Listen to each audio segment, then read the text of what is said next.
Buen día, hermanos. ¿Cómo están? Por favor, abran sus Biblias en Éxodo capítulo 21. Desde el versículo 1 hasta el versículo 11. Leamos la palabra del Señor. Estas son las ordenanzas que pondrás delante de ellos. Si compras un siervo hebreo, te servirá 6 años, pero al séptimo saldrá libre sin pagar nada. Si entró solo, saldrá solo. Si tenía mujer, entonces su mujer saldrá con él.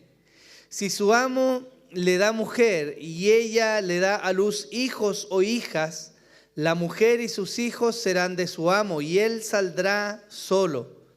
Pero si el siervo insiste diciendo: amo a mi señor, a mi mujer y a mis hijos, no saldré libre, entonces su amo lo traerá a Dios y lo traerá a la puerta o al quicial, y su amo le horadará la oreja con una lesna, y él le servirá para siempre. Y si alguno vende a su hija por sierva, ella no saldrá libre como salen los siervos. Si ella no agrada a su amo que la había destinado para sí, permitirá que sea redimida, pero no podrá venderla a un pueblo extranjero por haberla tratado con engaño. Y si la destina para su hijo, la tratará conforme a la costumbre de las hijas. Si toma para sí otra mujer, no disminuirá a la primera su alimento, ni su ropa, ni sus derechos conyugales. Y si no hace por ella estas 3 cosas, entonces saldrá libre sin pagar dinero. Éxodo 21 se nos muestra justo después de la exposición o de la entrega de las tablas de la ley, de esta ley moral. Y lo que hace el Señor ahora es comenzar a describir las leyes que van a regir el antiguo pacto. Recuerden ustedes que todo el antiguo pacto o el pacto mosaico tiene por objetivo regular la vida de esta nación política sobre la faz de la tierra que es Israel. Y aunque hay cosas que evidentemente no se aplican el día de hoy, hermanos, yo quiero poner su mente en algo que es relevante. Y es que la palabra del Señor y su ley que acompaña su palabra, lejos de ser una carga y lejos de ser gravosa, hermanos, es una bendición. Quizás nos hemos acostumbrado en algún momento a mirar los mandamientos y las exigencias del Señor casi al borde de lo legalista. Pero hermanos míos, ¿hay alguna palabra que pueda proceder de la boca del Señor para el bienestar de su pueblo que sea en realidad con el objetivo de traer carga y de molestar a su pueblo? Evidentemente no. Eso quiere decir que hay bondad y sabiduría en los mandamientos del Señor. Y aunque el sistema hoy día nos aliente a ser libres de los yugos, de las leyes, ciertamente tenemos que reconocer que lo que el Señor ha dicho y lo que manda en su palabra no solo es bueno, sino es bendición para el pueblo del Señor. El día de hoy vamos a hablar de un tema muy particular, hermanos, y ya me van a entender por qué providencialmente estamos hablando justo esto el día de hoy. Pero antes de que entremos a hacer lo que tenemos que, o lo que hemos venido a hacer, yo les quiero invitar, hermanos, a que se pongan en pie, por favor, y en señal de reverencia podamos inclinar el rostro para iniciar este culto, orando al Señor y dando gracias por su misericordia y por lo que vamos a hacer ahora. Así que inclinemos el rostro, hermano, y oremos al Señor. Padre, queremos adorarte en este tu día, queremos exaltarte, queremos reconocer que tú eres nuestro Dios y que nosotros somos tu pueblo, Señor. Aquel pueblo que tú compraste con la preciosa sangre de tu Hijo. Somos tu rebaño, Señor, aquel que está seguro en tu mano. Y también, Señor, somos tus siervos. Tu palabra nos muestra que ya no vivimos para nosotros, sino que vivimos para ti. Y en esa actitud, Señor, queremos hoy día orar, cantar, queremos escuchar tu palabra, queremos decir sí, amén, Señor, a lo que tú nos estás mostrando. Así que te pedimos, Señor, que nos permitas dejar los afanes, la ansiedad y las preocupaciones fuera de este tiempo, Señor. Y que podamos entregar, Señor, la adoración que te corresponde a ti, porque tú eres digno, Señor, y eres bueno, y tienes cuidado de nosotros. Señor, recibe toda la gloria y toda la honra. Oramos en el nombre de Jesús. Amén y amén. Vamos a alabar al Señor, hermanos.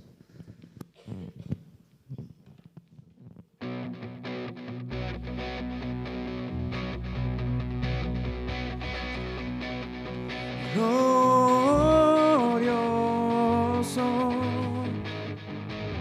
te cantamos glorioso,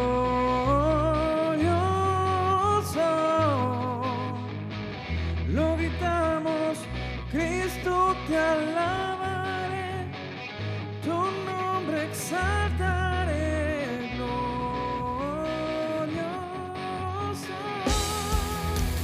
nadie como tú.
y a tu nombre bendeciré.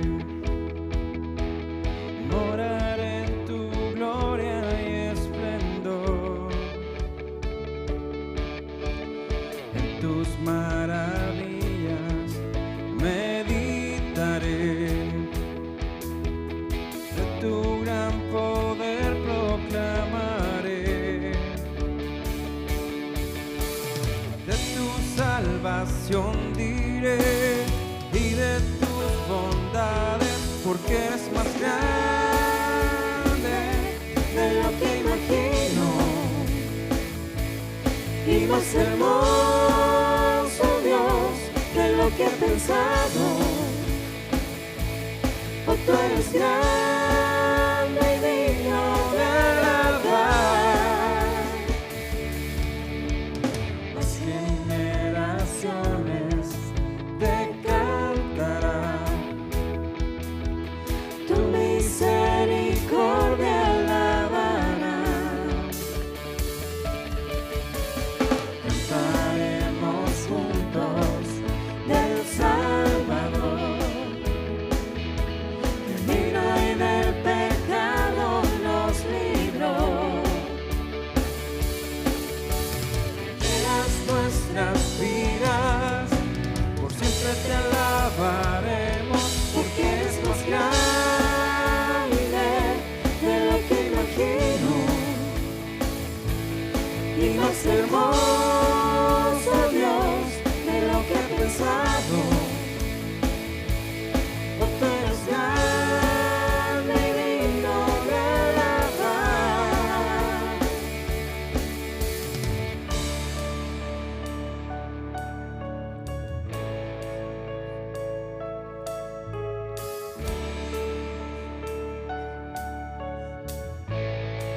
Eres grande, Dios, no hay nadie como tú.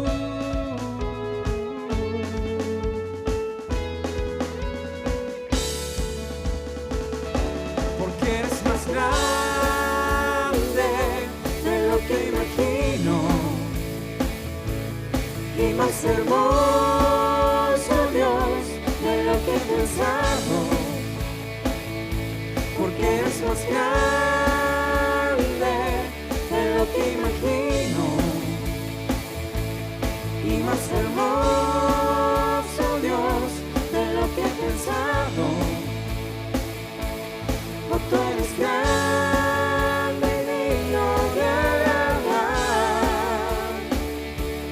Oh, tú eres grande y digno de alabar.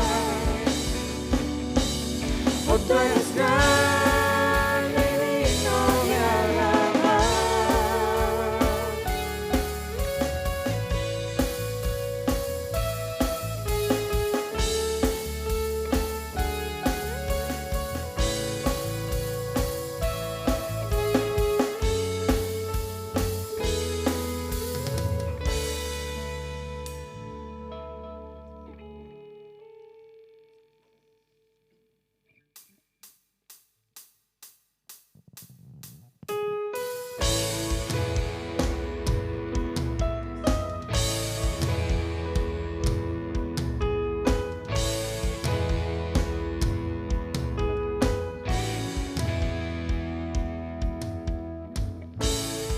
Necesitamos conocerte más, buscamos agradarte, santifícanos en tu verdad, tu palabra es la verdad, perfecta y eterna es, y toda suficiente, alumbra nuestro caminar, tu palabra es la verdad.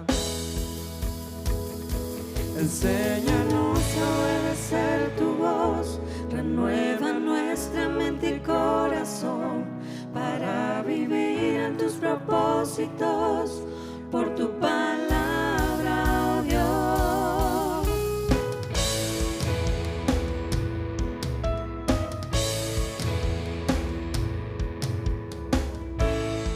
Infalible y poderosa es corazón, sobre todo prevalecerá. Tu palabra es la verdad.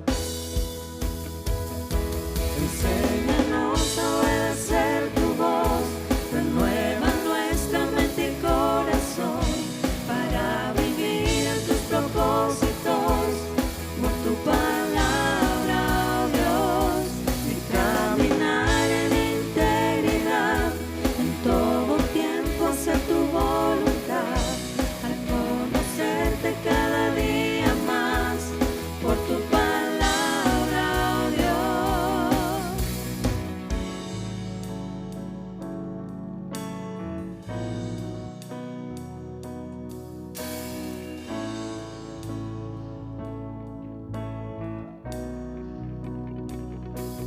Cielo y tierra desvanecerá, tu palabra permanecerá. Cielo y tierra desvanecerá, tu palabra permanecerá. Enséñanos a obedecer tu voz, renueva nuestra mente y corazón para vivir en tus propósitos, por tu palabra, oh Dios, y al caminar en integridad, en todo tiempo hacer tu voluntad, al conocerte cada día más, por tu palabra, oh Dios.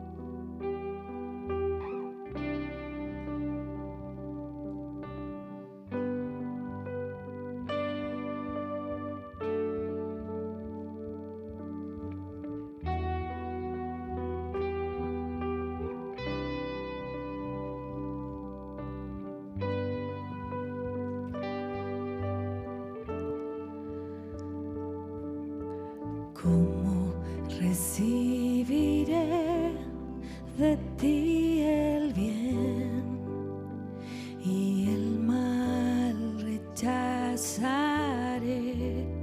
Si sé que tú eres Señor, soberano y justo, ¿cómo he de alabarte en bendición y olvidarte en el dolor? Si sé que tienes el control de toda tu creación.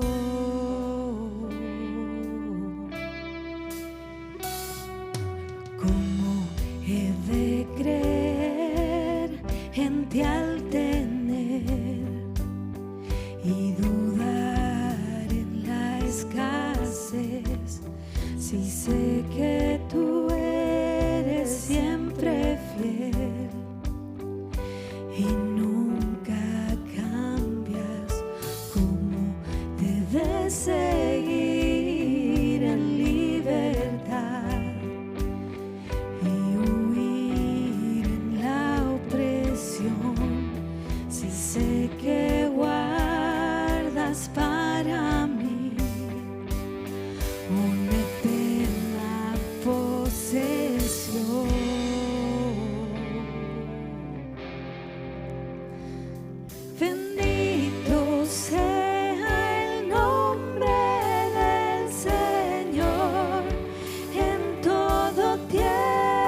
suficiente. Bendito sea el nombre del Señor en todo tiempo. Se haga tu perfecta voluntad en mí.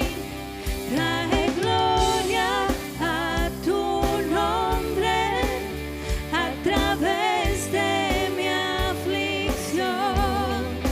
Dame tu gracia para ver que vivir es Cristo. Fija mis ojos solo en ti, en lo eterno, en el cielo. La aflicción de este mundo jamás se compara a la gloria que ha de venir. Vivir es Cristo. Vivir es Cristo. Vivir es Cristo. Vivir es Cristo. Bendito sea el nombre del Señor en todo tiempo. Se haga tu perfecta voluntad en mí. Trae gloria a tu nombre a través de mi aflicción. Dame tu gracia para ver que vivir es Cristo. Vivir es Cristo.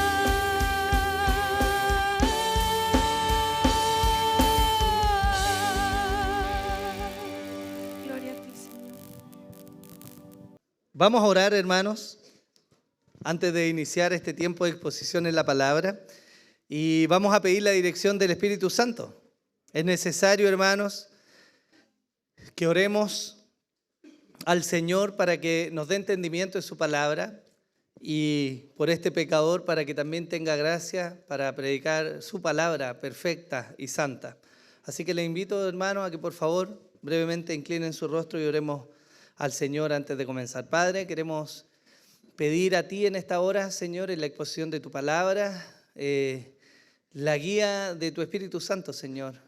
Necesitamos que tú abras nuestro entendimiento, que tú nos permitas ser persuadidos por tu palabra, Señor, y que seamos capaces también, Señor, de ponerla por obra. Y para eso, Señor, es imposible si no es tu Espíritu Santo quien nos ayuda en esta tarea.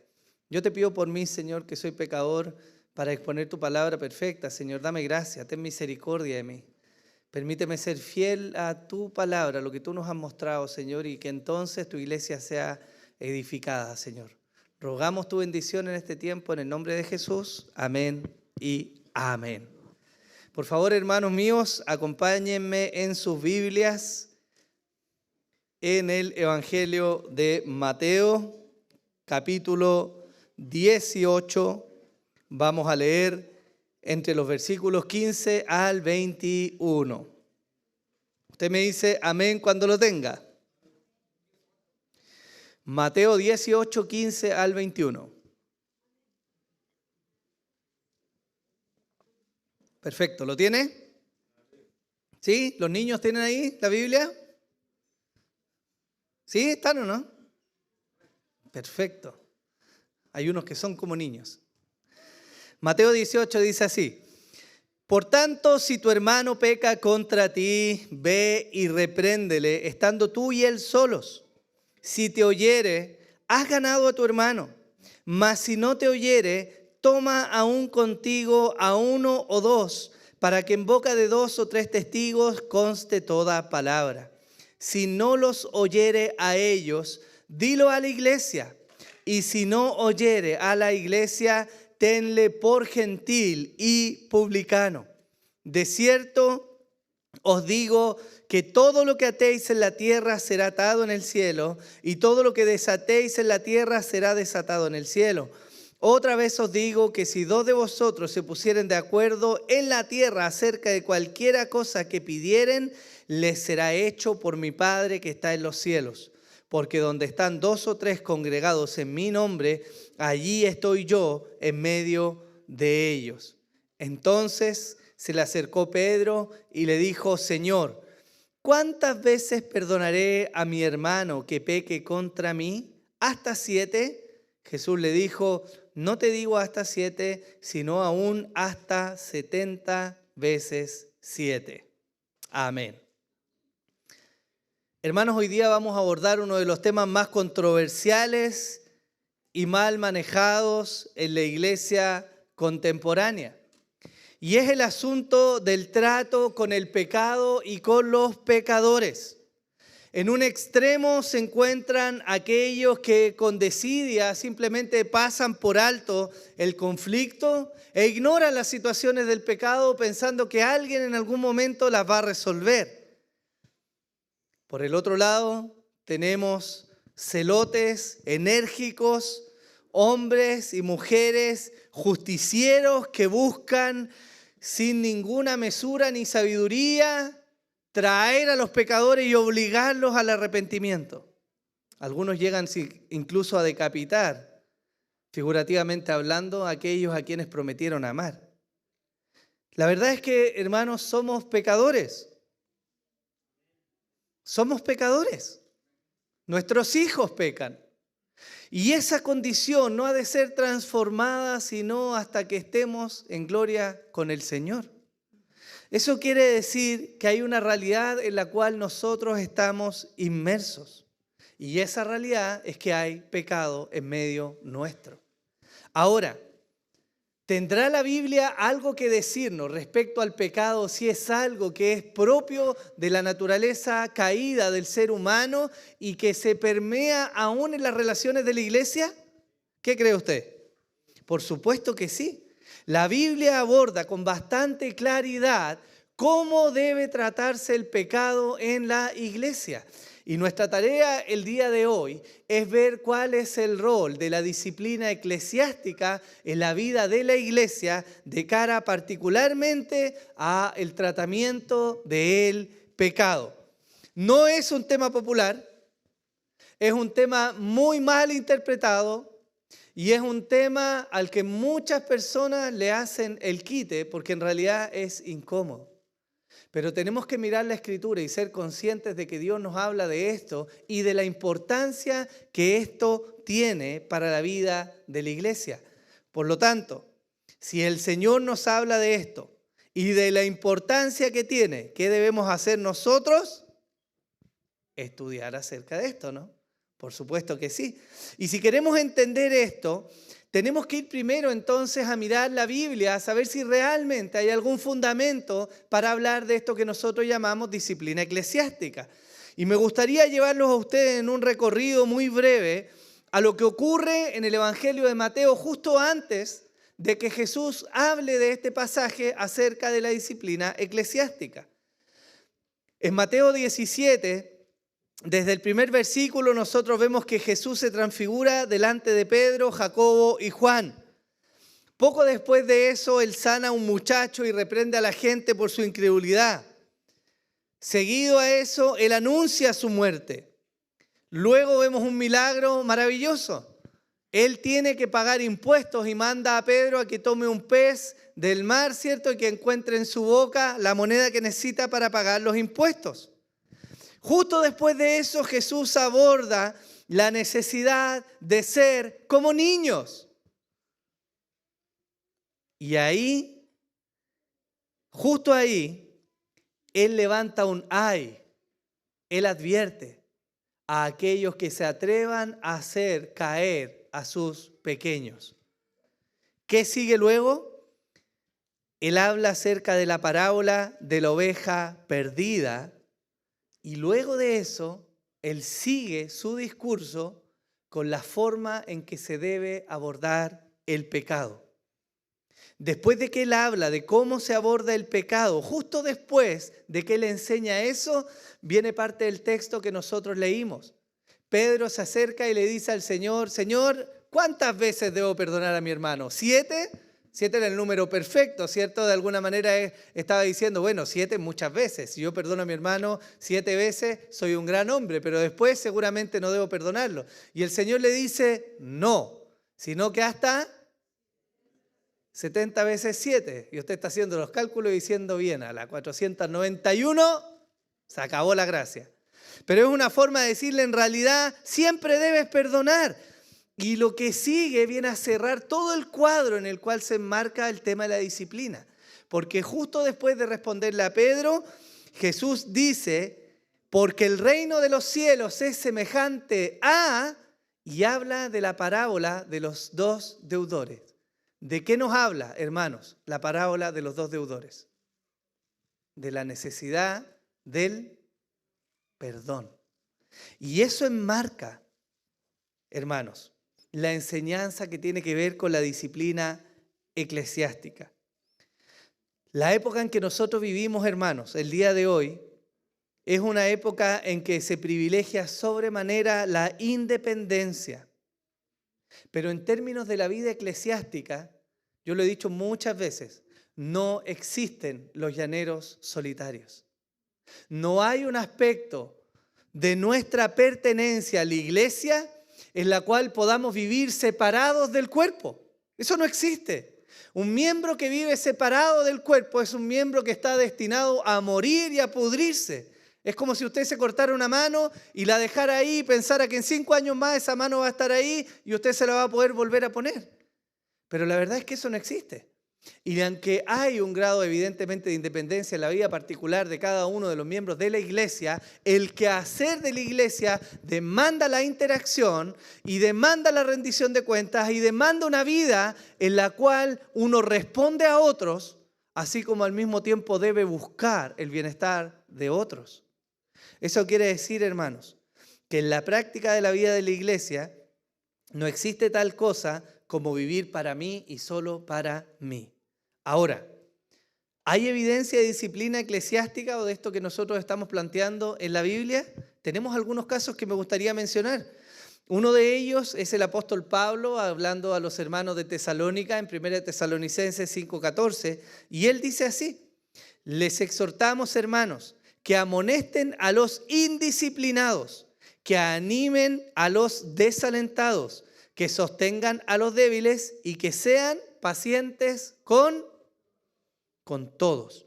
La palabra que se utiliza para amonestar viene del griego nouteteo y es la idea de poner en la mente de la persona un pensamiento o una palabra particular. No es solamente hablar, es un trabajo de persuadir la mente de aquel a quien se le habla. Esa es la palabra que se utiliza para decir amonestar. Pero hay otra palabra importante en este texto que es la que al español se traduce como indisciplinados, que viene del griego atactos y que tiene el sentido de esta figura de ver a un soldado que debía tener una forma de comportarse particular y está desordenado. Si usted alguna vez ha visto alguna película de soldados o ha ido a la parada militar, usted notará que los soldados hay un momento en que ellos se cuadran, ¿cierto? Y usted no ve a los soldados así, masticando chicle en la fila, ¿cierto? Esperando a ver cuándo va a partir, ¿cierto? Todos desguañangados. No, ellos tienen una forma. Bueno, esa es la palabra que se utiliza en el griego para referirse a estos hermanos que son indisciplinados. ¿Qué quiere decir? Que hay un llamado del apóstol a amonestar a aquellos que no se están comportando como debiera comportarse un cristiano. Hermano, esto nos hace pensar en otra pregunta. ¿Hay alguna forma en que la Biblia nos diga que los cristianos se deben comportar? ¿Qué creen ustedes? Evidentemente. Entonces lo que vemos en 1 Tesalonicenses es que hay un llamado a la interacción. Él está diciendo, oye, amonesten a los que están viviendo de una manera desordenada. Y eso tiene dos caras. El que está viviendo desordenado, que va a ser amonestado, pero el otro, que es su hermano, que debe mirar al que está viviendo desordenadamente e ir a amonestarlo, ¿cierto? Tenemos otro texto que está en 2 de Tesalonicenses 3, versículos 6 al 15, que es un poco más extenso y dice así: ahora bien, hermanos, os mandamos en el nombre de nuestro Señor Jesucristo que os apartéis de todo hermano que ande desordenadamente. De nuevo la palabra atactos, esos que no guardan la forma de cómo deberían comportarse. Y no según la doctrina que recibiste de nosotros, pues vosotros mismos sabéis cómo debéis seguir nuestro ejemplo, porque no obramos de manera indisciplinada entre vosotros, ni comimos el pan de balde el pan de nadie, sino que con trabajo y fatiga trabajamos día y noche a fin de no ser carga a ninguno de vosotros. No porque no tengamos derecho a ello, sino para ofreceros como modelo a vosotros a fin de que sigáis nuestro ejemplo. Porque aun cuando estábamos con vosotros os ordenábamos esto: si alguno no quiere trabajar, que tampoco, es decir, amonesten a los flojos, a los perezosos. Eso es algo que la Escritura dice. Porque oímos que algunos entre vosotros andan desordenadamente. De nuevo, ¿qué palabra? Atactos, ¿cierto? Sin trabajar, pero andan metiéndose en todo. A tales personas les ordenamos y exhortamos en el Señor Jesucristo que trabajando tranquilamente coman su propio pan. Pero vosotros, hermanos, no os canséis de hacer el bien. Y si alguno no obedece nuestra enseñanza en esta carta, señalad al tal y no os asociéis con él. ¿Para qué? Para que se avergüence. Sin embargo, no lo tengáis por enemigo, sino amonestadle como a un hermano. Lo que hace Pablo en esta segunda carta a los hermanos de Tesalónica es de nuevo llamar a la acción respecto a un tipo de personas que viven de manera desordenada. En esta oportunidad con un pecado mucho más clarificado. ¿Qué estaba pasando? Bueno, habían hermanos que parece que se habían acostumbrado a vivir de la misericordia de otros. ¿Y qué estaban haciendo? Estaban siendo perezosos. Y en esa pereza estaban dañando el cuerpo.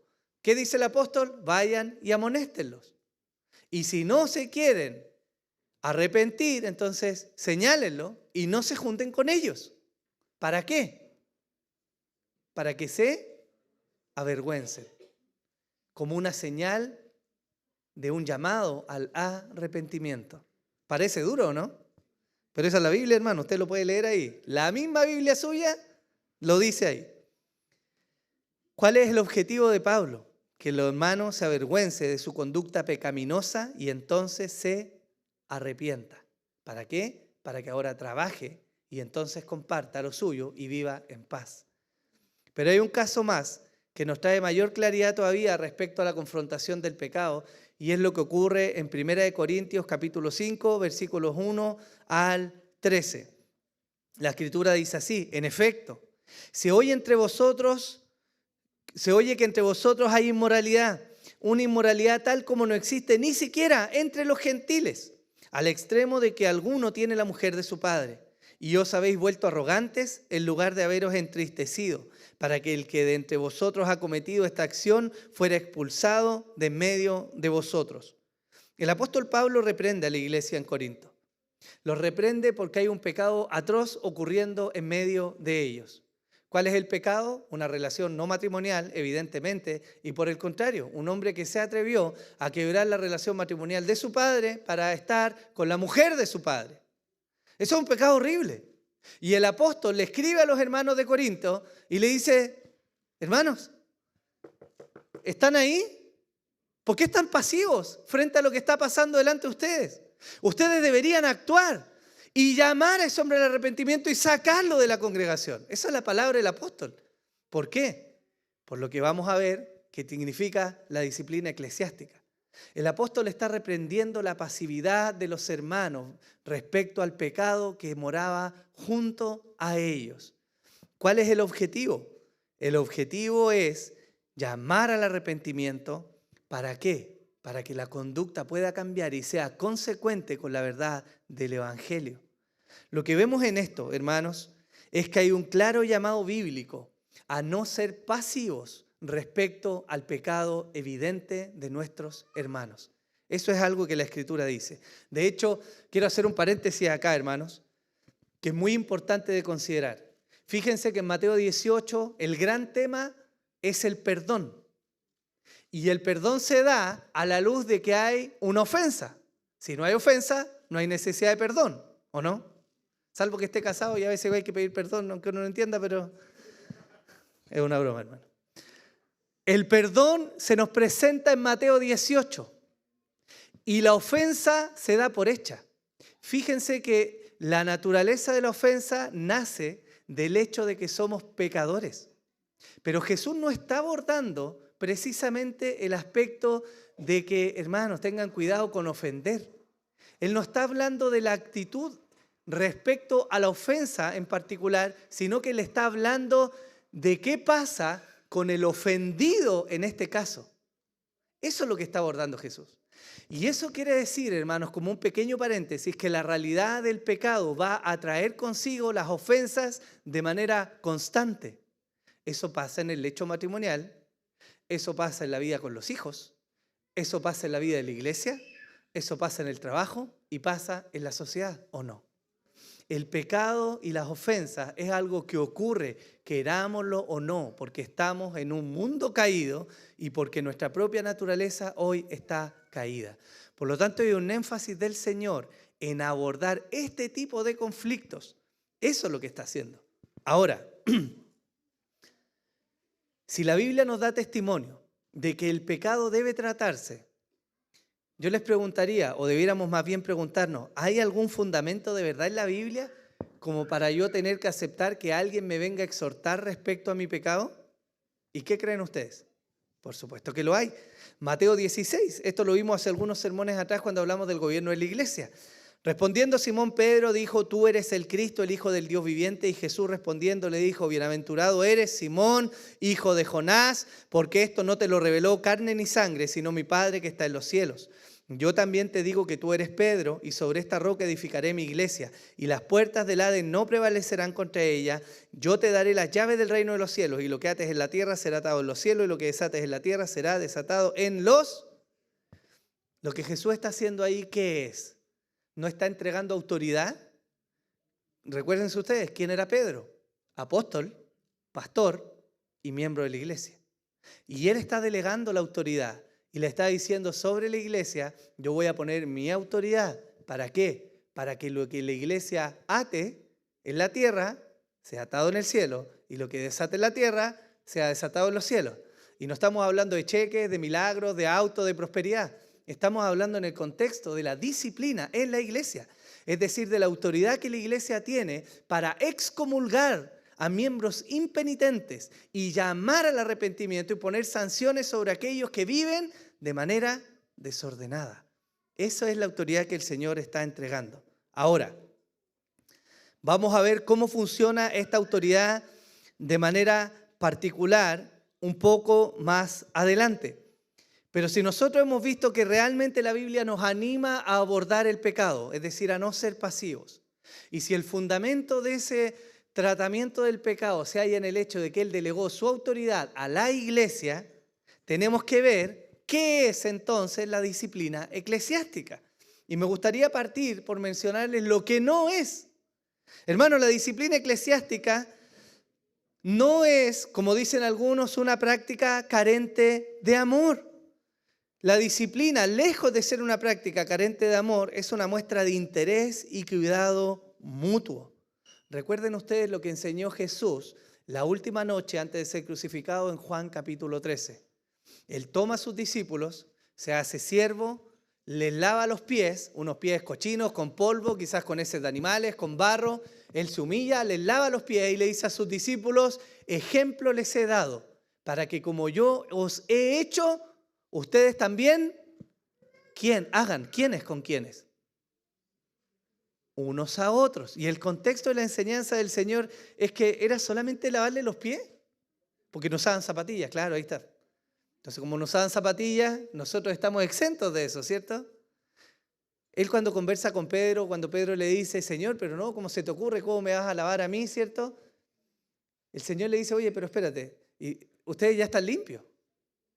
Estaba hablando del pecado. Ustedes ya están santificados. Pero hay algo de la práctica diaria que van a tener que aprender a hacer unos con otros. y es limpiarse los pies. Es sacarse esa mugre, alejarse del pecado, ayudarse a desprenderse del pecado de la vida cotidiana por la vida que viven. Eso es lo que el Señor deja como ejemplo y les dice ahora practíquenlos unos con otros.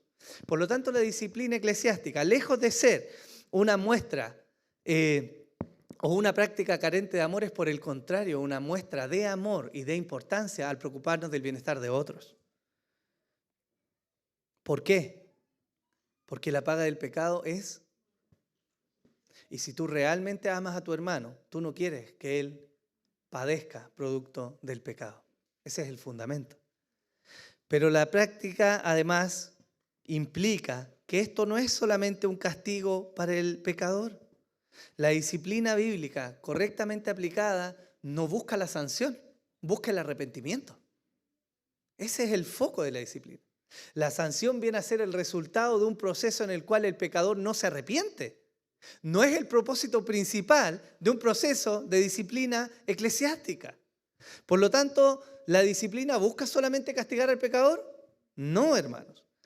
La disciplina eclesiástica busca como finalidad la excomulgación de los pecadores. Ese es otro argumento que se levanta, ¿cierto? Y es aquello que debemos decir que no es. ¿Por qué? Porque la excomulgación viene a ser el resultado lamentable de un proceso en el cual el pecador no se quiere arrepentir. La disciplina eclesiástica aparta a las personas y las priva del amor de la iglesia. Esto también es una mentira. Cuando el pecador permanece impenitente, puede llegar a ser excomulgado. Pero esto no implica que la iglesia debe dejar de orar y de buscar su arrepentimiento e incluso volver a recibirle si él se arrepiente. Por lo tanto, no es una práctica en la cual se le priva del amor de la iglesia a la persona. La disciplina eclesiástica es una venganza frente a los problemas personales. Esto, hermanos, es una vil mentira. La disciplina bien aplicada precisamente busca lo contrario. Hay un proceso establecido para que quede constancia en toda la membresía de la iglesia que este no es un asunto de venganza personal. Y eso es lo que clarifica el proceso. En iglesias donde no hay un orden eclesiástico adecuado, entonces si el pastor es el patrón del fundo, o si hay líderes que son patrones de fundo, tienen la autoridad entonces para poner, sacar y amonestar y disciplinar gente. Pero eso es lo más alejado del proceso bíblico.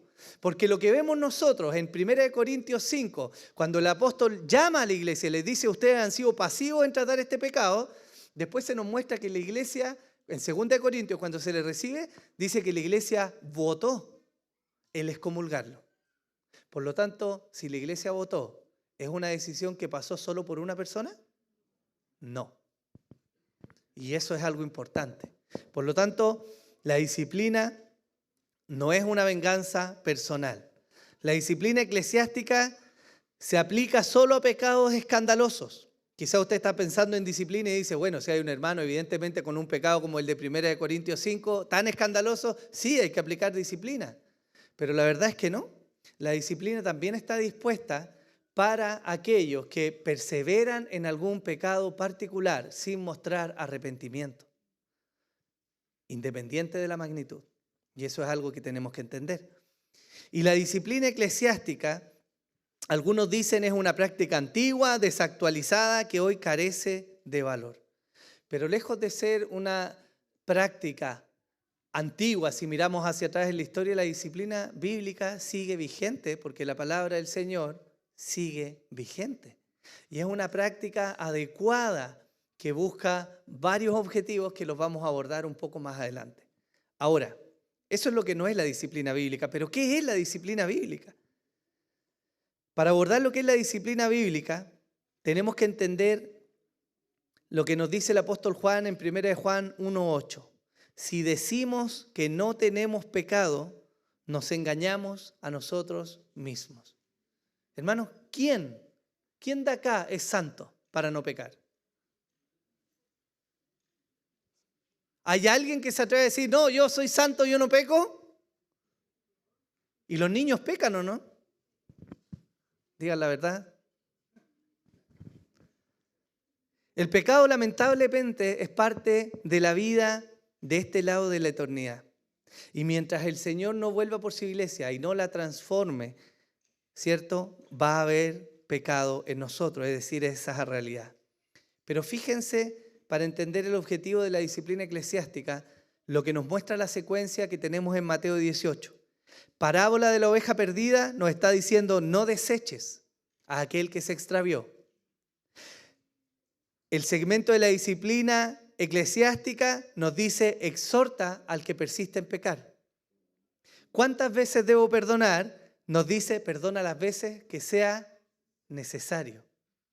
Y la parábola de los dos deudores nos dice: el perdón es un principio del reino de los cielos. La parábola de los dos deudores termina con algo que no sé si usted lo ha leído, hermano, pero debiera confrontarnos cuando somos duros en nuestro corazón. Porque la parábola termina diciendo: así mi Padre hará con vosotros si no perdonáis a vuestros hermanos de todo vuestro corazón. Es decir, no hay cristiano sobre la faz de la tierra que se pueda llamar como tal y ostente el cielo si no es capaz de perdonar. Eso no existe. No hay cristianos que no perdonen. Es decir, si alguien se llama cristiano y no es capaz de perdonar a su hermano, está perdido en su pecado. Y la perdición es el único fin que le espera. Ahora, ¿cómo podríamos definir la disciplina eclesiástica? Podríamos decir que la disciplina eclesiástica es un proceso bien organizado en el cual se busca el arrepentimiento y la edificación espiritual de un pecador, involucrándose la iglesia y finalizando con la excomulgación solo como último recurso ante la impenitencia de un pecador. ¿Le quedó claro, cierto? Lo puede leer en el bosquejo después. Pero miremos algunas cosas de lo que caracteriza a la disciplina eclesiástica. En primer lugar, es un proceso. La disciplina eclesiástica no es una conversación de pasillo, no es una reunión que hacemos en un momento y decimos: listo, esto se ejecutó, eso es todo, es un proceso. La disciplina eclesiástica busca la restauración de las relaciones, es decir, busca ganar al pecador, busca restablecer el vínculo. Eso es lo que busca la disciplina. Se preocupa por el bienestar espiritual de los involucrados. Se inicia solamente desde el paso 3 de Mateo 18. Esto se lo voy a explicar un poco más adelante. La disciplina eclesiástica inicia solamente cuando el pecador no ha querido arrepentirse en el primer paso, ni cuando hay testigos. Ahí recién se involucra la iglesia. La disciplina eclesiástica es una manifestación de amor hacia el pecador, y se lo voy a explicar por qué. Y la disciplina eclesiástica finaliza con la excomulgación solo como última medida cuando el pecador no desea arrepentirse. Ahora, ¿quiénes participan en el proceso de disciplina eclesiástica? En primer lugar, el ofendido, lógico. Si hay alguien que trae a la luz un pecado evidente que necesita ser confrontado. El ofendido. La iglesia, comprendida por los ancianos y los miembros. La iglesia participa en el proceso de disciplina eclesiástica, ancianos y miembros. Y en tercer lugar, ¿quién más debe estar involucrado en el proceso de disciplina eclesiástica? Es lógico. El pecador, obvio. También tiene que estar involucrado. ¿Cómo se ejecuta en la práctica este proceso de disciplina eclesiástica? Aquí hay un par de imágenes que nos van a ayudar a tener un poco más de claridad con esto. Y va a estar en el bosquejo si usted lo quiere mirar después. En primer lugar, tenemos que entender que no todo es disciplina eclesiástica. Y la disciplina eclesiástica parte solamente cuando hay pasos previos que no dieron resultado. Hermanos, ¿cómo se tratan las ofensas que son fruto del pecado en medio de la vida de la iglesia? ¿Cómo se abordan? En primer lugar, 1 a 1. El texto de Mateo dice: si tu hermano tiene algo contra ti, ve y háblalo. Y de hecho es una acotación que siempre me llama la atención, hermano, porque siempre la entendemos al revés. Siempre entendemos: si tú tienes algo contra tu hermano, mejor ve y habla con él porque no puedes tener algo. Pero la Escritura lo dice al revés. Si hay alguien que tiene algo contra ti, es tu deber ir a buscarlo. No tienes que esperar que el pecador venga a ti a hablar. Es tu deber ir y hablar con él. Si esa conversación tiene un buen fruto y el hermano se arrepiente, entonces cumplimos el propósito. ¿Cuál es? Ganamos al hermano, se restauraron las relaciones. Piensen en esto, los niños que están acá. ¿Qué hacen cuando hay alguien que les ofende y hace algo malo contra ustedes? Quizás como niños van a ir donde sus papás, ¿o no? Y le van a decir, papá, mamá, Pepito, Joaquín, o no sé, cualquier nombre piensen ustedes para no involucrar a nadie, me trató mal, o me pegó, o me miró feo. ¿Y qué hacen los papás? Un papá bíblico, ¿cierto? ¿Qué le enseña a su hijo? Tú tienes que ir y hablar con él y decirle lo que te ofendió y espera su respuesta. El papá bíblico no va y le dice a la otra mamá, oye, ¿por qué tu hijo le pegó a mi hijo? ¿Qué te crees que estás haciendo esto? ¿Cómo no sabes guiar a tus hijos? Esa es la muestra de un papá que no entiende el proceso bíblico y es un pésimo modelaje para la vida de nuestro hijo. Nosotros alentamos a lo que alienta la Biblia y la Biblia alienta a que si hay una ofensa entre dos personas, ellos deben hablar primero. A mí a veces, hermanos, me vienen a decir, y esto, la derivación de esto es terrible porque viene la murmuración. A veces me viene a decir, pastor, tengo un problema con una persona y mire, me hizo esto. No, espera. ¿Hablaste con la persona? No, entonces no me cuentes qué te hizo. Yo te recomiendo, ve y habla con la persona. Y si no atendió, ahí conversemos. Pero no pongas en mi mente una imagen de esa persona que yo no tengo porque yo no estaba ahí. Eso evita la murmuración, hermano. Por lo tanto, debemos ser cuidadosos cuando alguien viene a decir, no te quiero contar algo, pero es para desahogarme nomás. Es solo para desahogarme, para que me ayudes a orar. Sí, pues que el hermano, la hermana tanto, mira lo que hizo, ¿me encontráis razón? No, sí, tenés toda la razón. Eso es murmuración, hermano. Y eso es un pecado terrible que destruye la iglesia. Eso es murmurar. El primer paso es ir uno a uno. Pero ¿qué pasa si esa conversación no tuvo fruto? Mateo 18:16 nos dice, bueno, si el pecador no se quiso arrepentir, entonces toma testigos. ¿Quiénes son los testigos? Personas imparciales, que sean capaces de sentarse a mediar de nuevo una conversación. Y ahora ellos en la mediación debiéramos buscar hombres imparciales, mujeres imparciales y maduros. Ellos van a observar y van a atender a los argumentos y van a poder llamar a la conciliación. Pero si el pecador, aún con testigos, no se quiere arrepentir, entonces viene el tercer paso. Alguien más se tiene que involucrar. ¿Quién? La iglesia.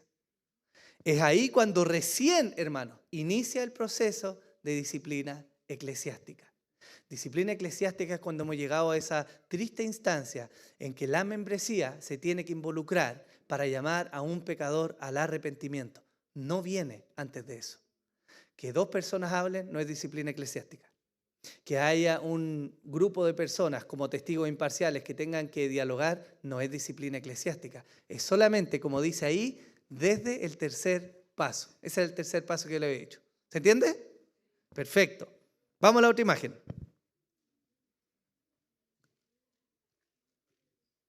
¿Qué pasa cuando entramos ya en la disciplina eclesiástica? Nosotros tenemos que entender dos cosas que conviven en la iglesia. Por eso hay una línea que separa eso.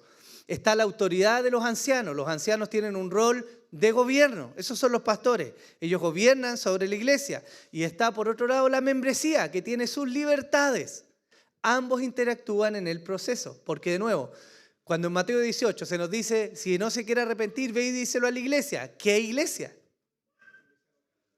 Y la iglesia local. Y más preciso todavía, ¿quiénes son los representantes de la iglesia local? Los miembros. Entonces, ¿qué pasa? Los ancianos, ante una acusación de este calibre, cuando ya se ha conversado en privado y se ha conversado con testigos y aún no hay arrepentimientos, toman el caso, juntan la evidencia y lo presentan a la asamblea, a los miembros. Hermanos, está ocurriendo esta situación, este hermano está incurriendo en este pecado, se le ha llamado al arrepentimiento en privado, se le ha llamado al arrepentimiento con testigos, pero aún así no quiere arrepentirse de su pecado. La iglesia, la membresía, toma esos antecedentes, examina la evidencia, ora por la dirección del Señor, comprueba la magnitud de los argumentos y ve si hay arrepentimiento en el ofensor. Es harto trabajo, ¿no? Eso es un proceso de disciplina bíblica adecuado. Y después de que han hecho eso, los miembros deliberan.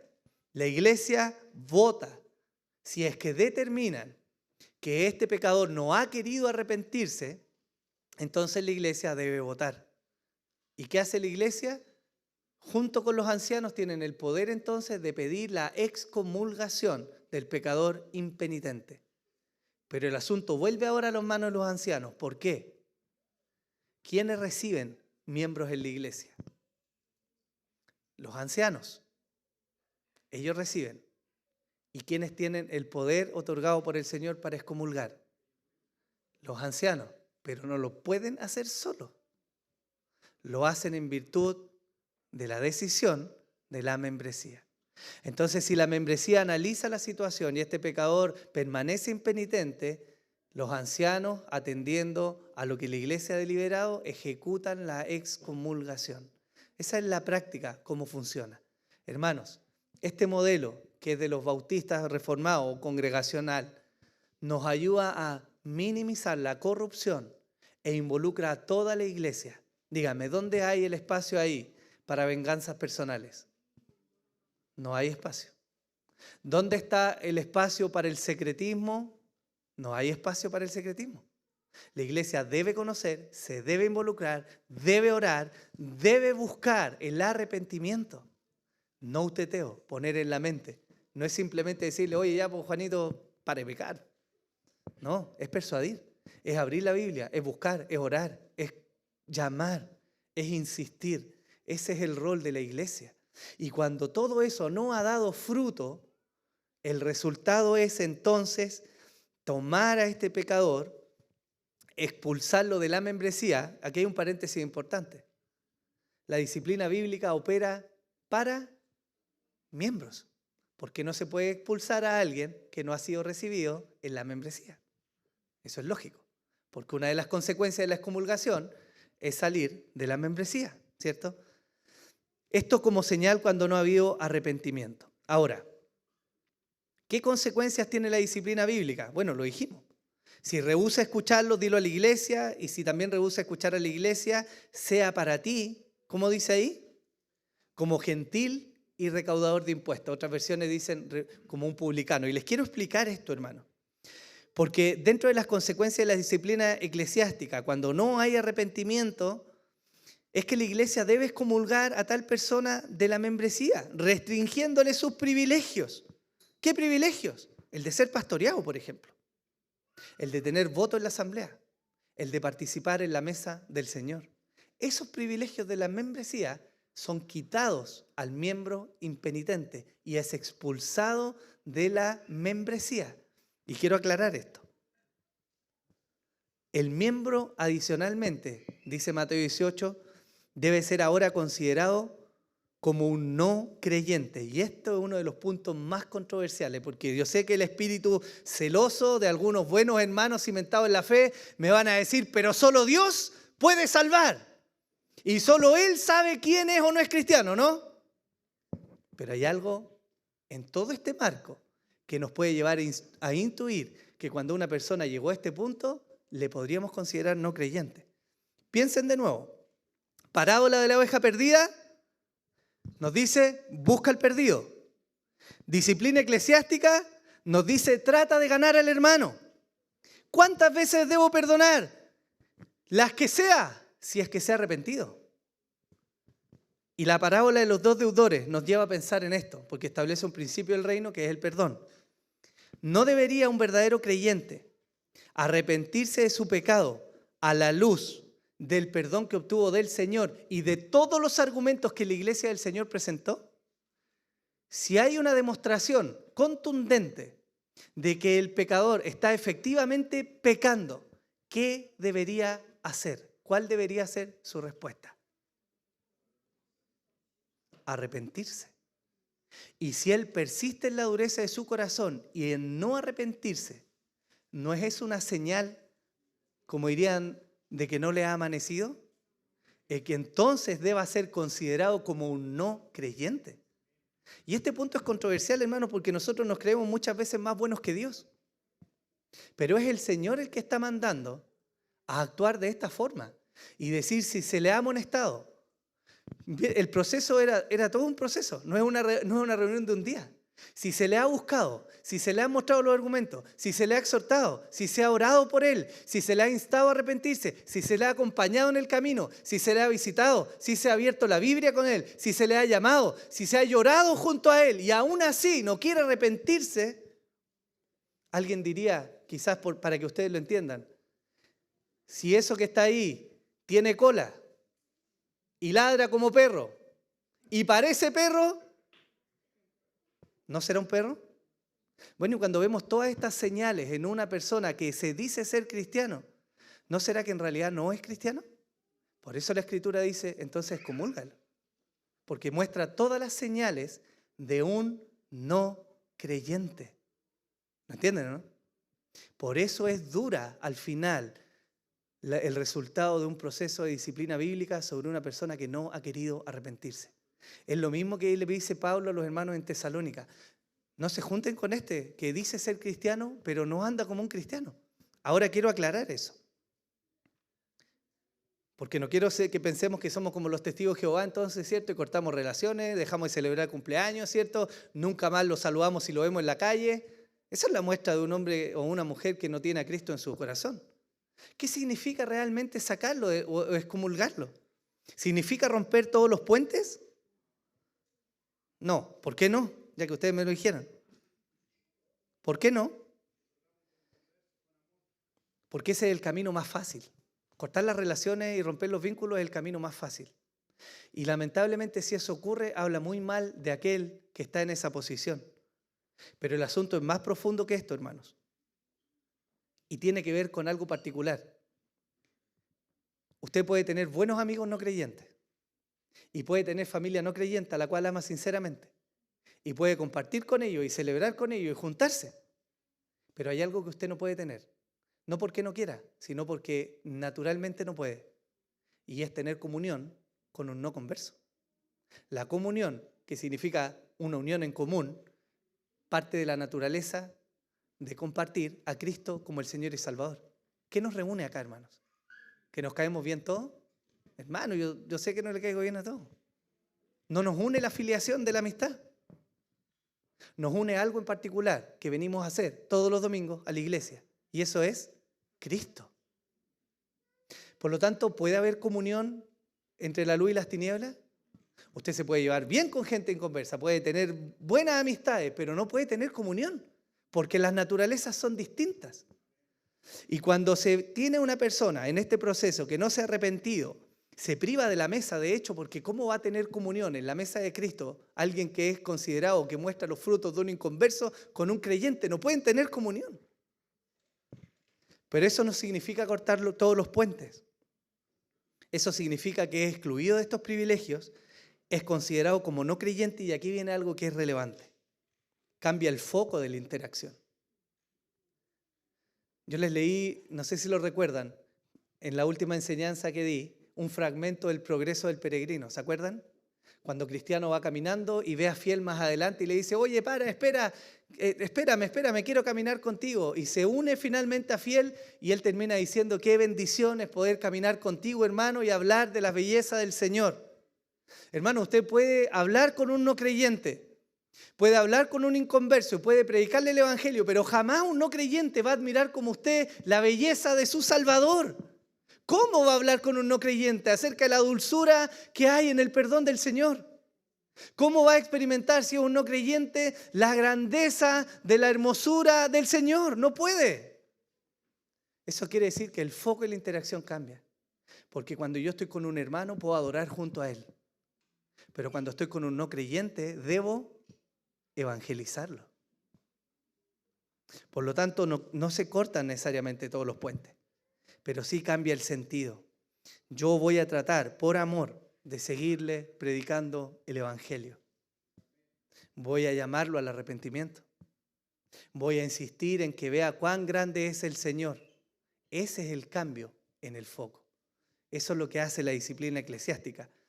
¿Y saben a qué demanda eso? Demanda mayor trabajo de aquellos que son miembros. Porque lo más fácil es cerrar el contacto y nunca más hablar con ese que nos agravió. Pero qué difícil es a veces humillarse, ¿cierto? E insistir a pesar de los malos tratos. para tratar de ganar al hermano, o al que nosotros creemos que era hermano, ¿o no? Eso nos habla de algo, chiquillos, que es la meta final de la disciplina eclesiástica y la actitud de la iglesia. La meta final es ganar al hermano. Para eso es el proceso. Pero la Escritura nos advierte respecto a la actitud. Gálatas capítulo 6. Hermanos, aun si alguno es sorprendido en alguna falta, vosotros que sois espirituales, ¿qué dice ahí? Restauradlo, ¿cómo? En un espíritu de mansedumbre, mirándote a ti mismo, no sea que tú también seas tentado. Llevad los unos las cargas de los otros y cumplid así la ley de Cristo. La aplicación de la disciplina eclesiástica sin el espíritu correcto puede llegar a dañar tanto como el mismo pecador en su pecado. Eso demanda de una iglesia una vida realmente piadosa. Eso demanda de una iglesia y de su membresía un carácter apacible, tierno, misericordioso y paciente. Porque ese es el fin de la disciplina eclesiástica. No es punitivo, no es solamente castigar a una persona. ¿Lo entienden?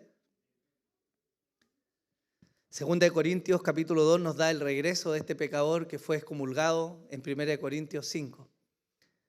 En el versículo 6 se nos dice: es suficiente para tal persona este castigo que le fue impuesto por la mayoría. Si le fue impuesto por la mayoría, ¿qué implica eso? Que hubo una deliberación, ¿o no? Y que hubo una votación. De hecho, eso significa la palabra. Así que por el contrario, vosotros más bien deberíais perdonarlo y consolarlo. No sea que en alguna manera éste sea abrumado por tanta tristeza, por lo cual os ruego que reafirméis vuestro amor hacia él. La disciplina, hermanos, no es un proceso que no tenga vuelta atrás. Es decir, una persona que ha sido excomulgada y muestra frutos de arrepentimiento y de una verdadera fe, bien puede volver a ser recibida. Y esto es lo que nos muestra la Biblia. ¿Qué pasó con este pecador de Primera de Corintios 5? Ahora, ¿cómo llegó a ese punto del arrepentimiento? No llegó cuando le sobaron el lomo. Sí, sigue con la mujer de tu papá, tranquilo. En algún momento Dios te lo va a revelar y ahí tú vas a entender que tienes que dejarlo. Sí, participa en la mesa con nosotros, ¿no? Él fue confrontado en su pecado. Y una vez que fue confrontado, experimentó la consecuencia de su pecado. Y el Señor le dio el favor de arrepentirse y de volver. Y la asamblea que hizo, lo recibió de vuelta. Ese es el ciclo completo de la disciplina eclesiástica. Finalizo con esto, hermanos. ¿Será la disciplina eclesiástica un mero trámite humano o de alguna manera es algo que glorifica al Señor? Esto glorifica al Señor por tres cosas. En primer lugar, porque es una muestra de obediencia a la palabra del Señor. Hermanos, si el Señor es quien nosotros decimos que es, y si la Biblia es lo que nosotros decimos que es, la palabra del Señor, ¿no deberíamos obedecerla? Por supuesto que sí. Y cuando la iglesia es bíblica y aplica la disciplina en los casos que tiene que aplicarla, como debe ser aplicada, entonces honra al Señor que habló y nos dio su palabra. En segundo lugar, muestra compromiso con la santidad de su iglesia. Y aquí quiero recordarles algo importante. Cuando el Señor delega la autoridad a la iglesia, ahí en Mateo 16, y le dice: Pedro, sobre esta roca edificaré. ¿Qué dice? Tu iglesia, Pedro. La iglesia St. Peter Church, ¿cierto? La iglesia de San Pedro. Esa es tu iglesia, Pedro. Dale como tú quieras. ¿Qué dice el Señor? Yo voy a edificar mi iglesia. Y eso quiere decir, hermanos, que cuando aplicamos disciplina o cuando somos llamados a hacerlo, estamos guardando la santidad no de Cristo Eterno Redentor, no de la iglesia del pastor Jonás, no de la iglesia de los miembros, es la iglesia de el Señor. Y Él demanda santidad de su iglesia. Y en tercer lugar, es una muestra de amor al pecador. ¿Por qué? Porque la parte fácil del camino es simplemente dejar de hablar y no hacer nada. Pero lo difícil es buscar, amar, tratar de persuadir, indagar, abrir la Biblia, llamar por teléfono, ir a la casa, llamar al arrepentimiento una y otra vez. Es lo que el Señor dijo antes de enseñar esto. La oveja, si se descarrió, ¿qué hay que hacer con ella? Hay que ir a buscarla. Pero dice que el pastor no más la va a buscar. El pastor tiene pega. No, hermanos. Es un proceso de aquellos que son miembros. Y en esa actitud y en ese espíritu correcto es que la disciplina salvaguarda a la iglesia si es que era un lobo, o llama al arrepentimiento si es que era un hermano que necesitaba una confrontación. De cualquiera de las dos formas, la iglesia del Señor es guardada, el Señor es glorificado y los miembros son desafiados a amar. Amén. Póngase en pie, por favor.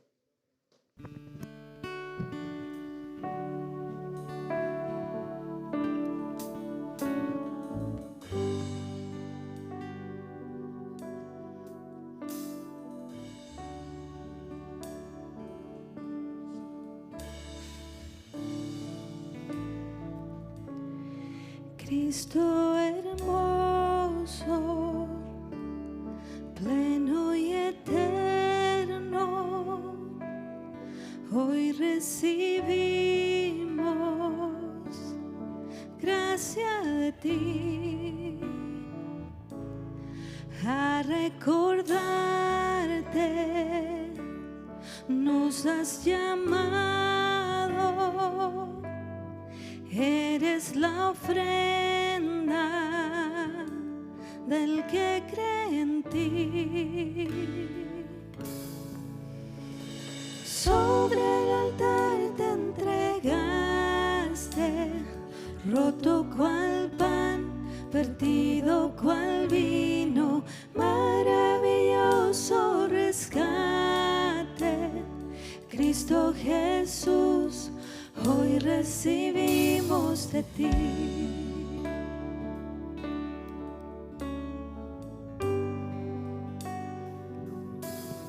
Nos perdonaste, nos diste vida, incomprensible es tu bondad. Dios generoso, bueno por siempre,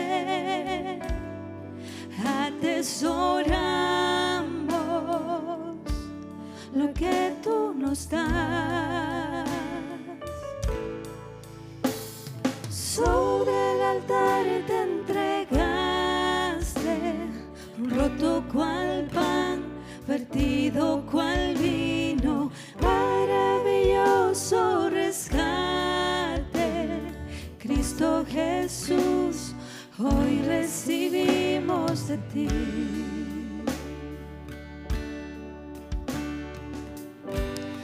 Por tu redención te alabamos, Cristo, por este banquete gracias damos. Por tu redención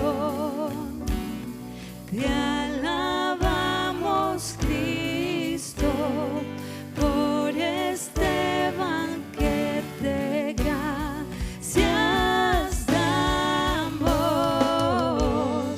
Por tu redención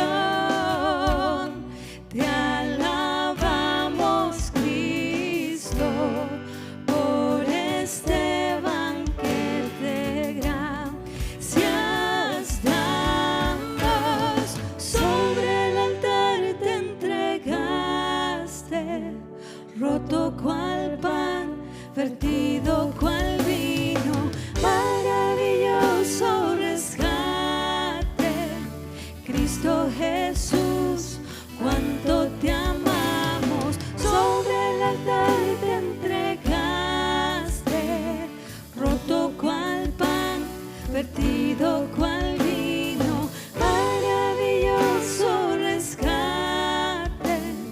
Cristo Jesús, hoy recibimos de ti. De ti recibimos.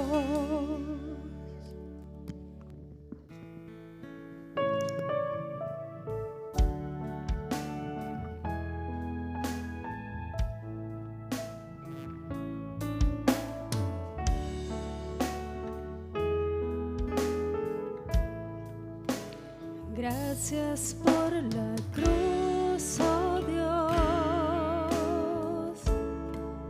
el precio que pagaste por mí, llevando mi pecado allí, sublime amor, tu gracia me salvó. Gracias por tu amor, oh Dios, tus manos clavadas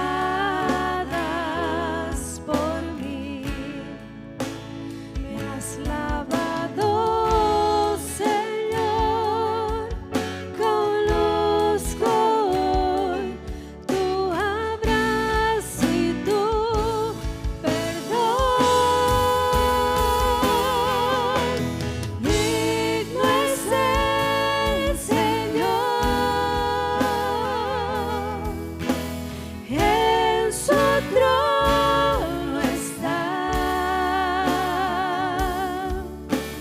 Hoy te coronamos, Rey, y reinas con poder. Altísimo Señor, Jesús, Hijo de Dios, el amado del cielo en la cruz murió. Digno es el Señor, digno es el Señor.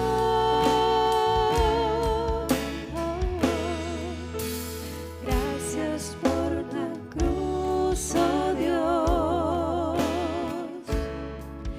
el precio que pagaste por mí, llevando mi pecado allí, sublime amor, tu gracia me salvó. Gracias por tu amor, oh Dios, tus manos clavadas por mí, me has lavado, Señor, conozco hoy tu abrazo y tu perdón. Digno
Señor, te honramos y agradecemos la gracia que tienes con nosotros, Padre, que nos permita sentarnos a tu mesa con la esperanza cierta de que algún día, Señor, cenaremos contigo, lejos de nuestro pecado y de las aflicciones de este mundo. Te amamos, Señor, y te damos gracias por este culto que hemos podido tener. Y no queremos terminar sin antes orar y pedir tu bendición para los días que vienen. Señor, ayúdanos, Señor, ten piedad de nosotros.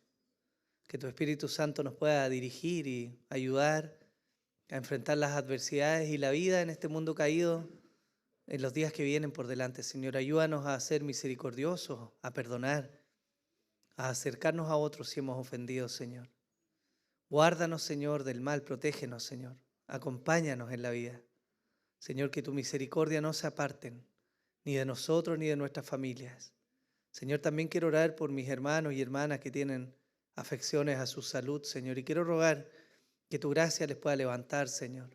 Si está en tu perfecta voluntad traer sanidad, entonces oramos, Señor, que tú puedas sanar. Señor, mas si no es así, Señor, te ruego que tú también puedas fortalecer la fe de mis hermanos y hermanas y ayudarles, Señor, a sobrellevar los momentos difíciles y a tu iglesia a acompañar en medio de esas aflicciones. Señor, te amamos y te damos gracias por este día y por este culto en el nombre de Jesús.